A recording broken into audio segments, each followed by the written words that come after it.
कमल क्या है? कमल निर्विकार है, निर्लिप्त है।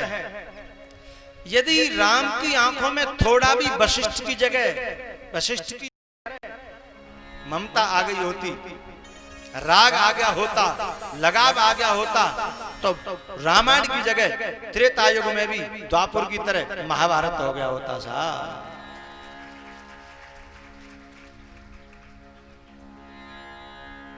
अयोध्या वासियों ने कहा था कि राम, ये अन्याय हो रहा है, ये कहां की नीति है? चलो मानो वरदान मांगे थे भरत को राज देने के लिए, दें, कौन मना कर रहा है, लेकिन वनवास देने का ये कौन सा तरीका है? अरे कम से कम उस राज्य प्रजा की तरह मकान तो मिल सकता है, ये कौन सा तरीका है? सरासर अन्याय हो रहा है। और यदि राम एक इशारा करते तो क्या कैकेयी की तरफ अयोध्या में से 2-4 व्यक्ति भी रह जाते क्या? बोलो बोलो, एक व्यक्ति भी ढूंढने से नहीं मिलता, सिर्फ शिवाय मंत्रा के शिवाय अयोध्या में कोई कैकेयी की तरफ नहीं होता। स्वयं भरत, स्वयं शत्रुघ्न। और एक बात और कहूं, बुरा न मानो तो, बोलो बोलो, अयोध्या के किसी भी शख्स की, किसी भी आदमी की जरूरत ही नहीं थी, अकेला लखन काफी था। लखन ने कहा था भगवान मुझे आज्ञा दे दो, न कैकेयी रहेगी न कैकेयी का जाया रहेगा। तुम कौन अयोध्या की बात करते हो? किसी के समर्थन की, किसी के वोट की, किसी की जरूरत ही नहीं थी साहब। केवल लखन जगमऊ सखा निशाचर जेते, लक्ष्मण हनय निमिष मंगते थे। क्या जरूरत थी किसी की? अरे और तो और, लखन ने तो कहा था कि भैया आज्ञा दे, मैं बाप को ही नहीं छोड़ूंगा।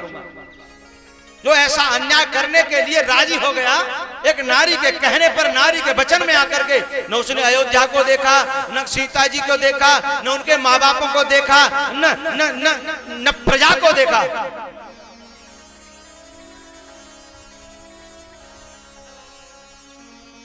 जिसके राज्य में प्रजा का अहित होता हो, वह राज्य वध करने के योग्य है।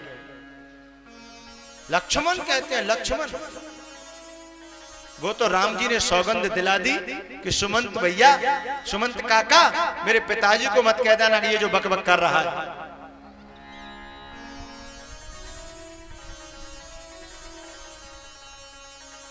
दशरथ जी की मौत राम के वियोग में नहीं हुई थी, धोखे मत खा जाना।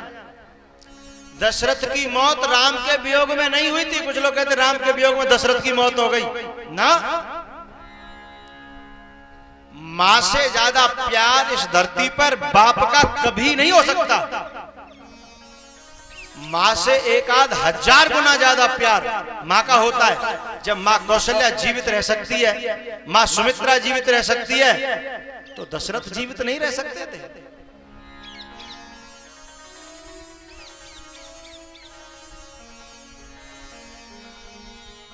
राम के वियोग में दशरथ जी की मौत नहीं हुई। कारण पूछो तो बताओ, बोलो। राम जी से प्यार था, दशरथ जी को बहुत ज्यादा प्रेम था। राम जी एक तरह के प्राण थे दशरथ जी के, माना, लेकिन वियोग में मौत नहीं हुई। वियोग में होती तो पहले कौशल्या की होती, पहले सुमित्रा की होती, दशरथ की बात। दशरथ की जो मौत थी उसका कारण दूसरा था। एक कारण तो आप लोग सब जानते हैं, शाप लगा था दशरथ को श्रवण कुमार की मौत के पश्चात, उसके अंधी अंधा का। लेकिन दूसरा कारण जो यहां लगता है वियोग में, वो दूसरा कारण है। हम जब कभी विदेश जाते हैं ना, विदेश, भारत के बाहर, तो दिल्ली जाकर के पहले हमें एक इंजेक्शन लगवाना पड़ता है। वहां के वायुमंडल को शरीर सहन कर सके, उस क्षमता को प्रदान करने के लिए इंजेक्शन लगता है। यहाँ का वायुमंडल और बाहर का वायुमंडल, विदेशों का वायुमंडल बिल्कुल विपरीत होता है। यदि शरीर एकदम उधर गया तो उस वातावरण को सहन नहीं कर पाएगा और आदमी खत्म हो जाएगा।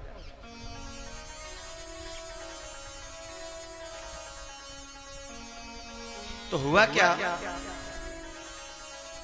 दशरथ जी महाराज राम के वियोग में, राम के दुख को देख करके, राम की परेशानी को देख करके, राम की सुरक्षा को लेकर के इतने दुखी थे, इतने दुखी जिसका पार नहीं। और जब सुमंत जी लौटे हैं तो दशरथ जी ने और कुछ नहीं पूछा। दशरथ जी ने एक बात पूछी, और भी एक दो बातें पूछी हैं, लेकिन एक बात पूछी कि लखन ने कुछ कहा, लखन कुछ बोला।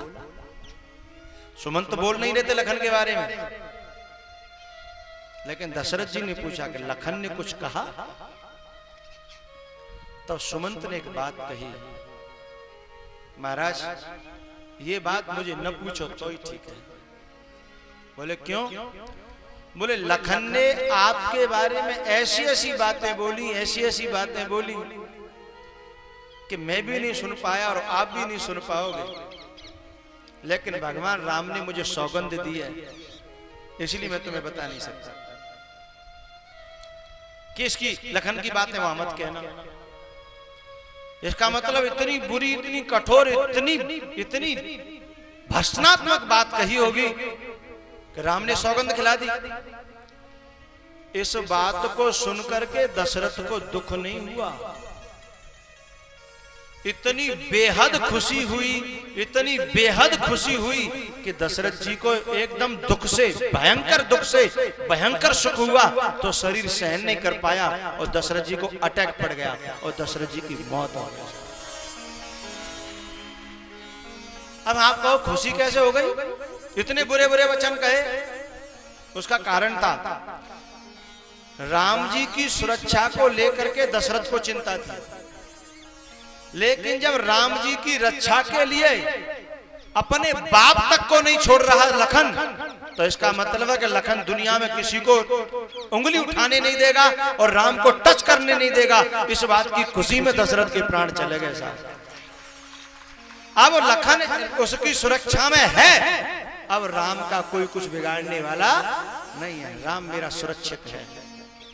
इतना खुशी हुई क्योंकि एकदम दुख था और एकदम खुशी हुई।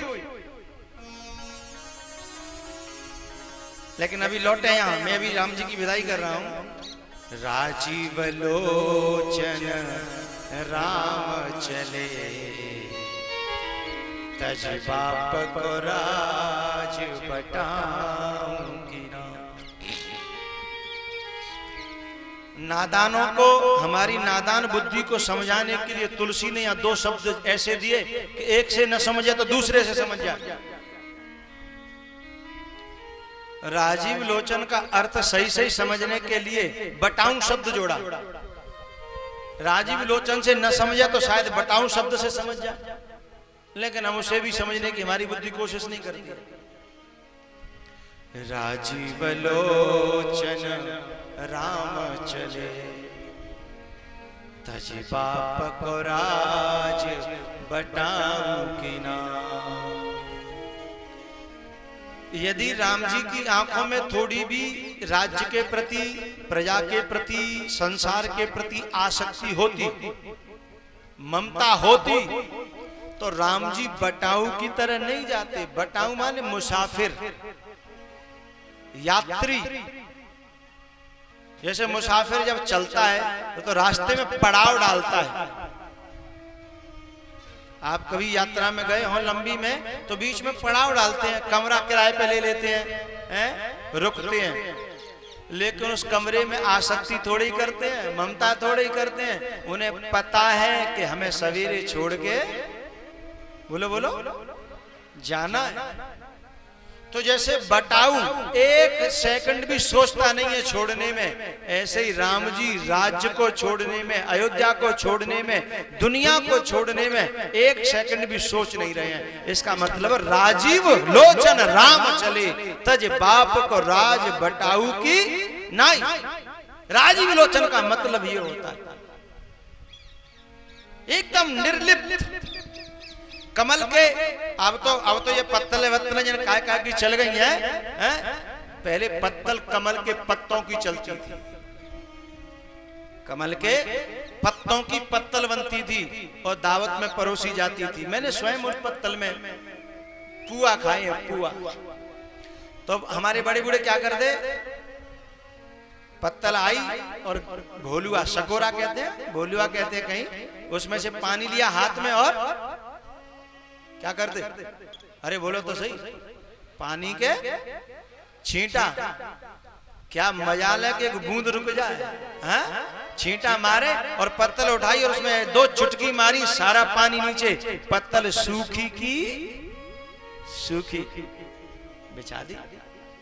पुआ खाओ, खीर खाओ, उसी पत्तल पे, पत्तल और नहीं हो तो साग खाओ।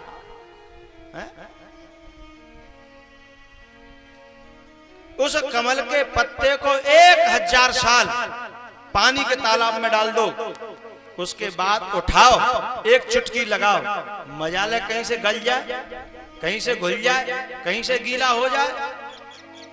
ऐसे हैं राम के नेत्र, ऐसे हैं राम की आंखें। जिस अयोध्या में जन्मी, जिसमें खेली, जिसमें रही, जिस पर पूरा अधिकार है अपना पहला, उसके बावजूद भी उस अयोध्या में, उस राजपाट में, उन महलों में एक भी रंच मात्र भी आसक्ति नहीं है, ममता नहीं है। क्यों? क्योंकि अयोध्या में राग नहीं है, पूरी दुनिया प्यारी है, उन्हें पूरा संसार प्यारा है और वो सबके प्यारे हैं। जब हमारा प्रेम व्यापक हो जाएगा, विशाल हो जाएगा, तो केवल हम गिरवाई के नहीं रह जाएंगे।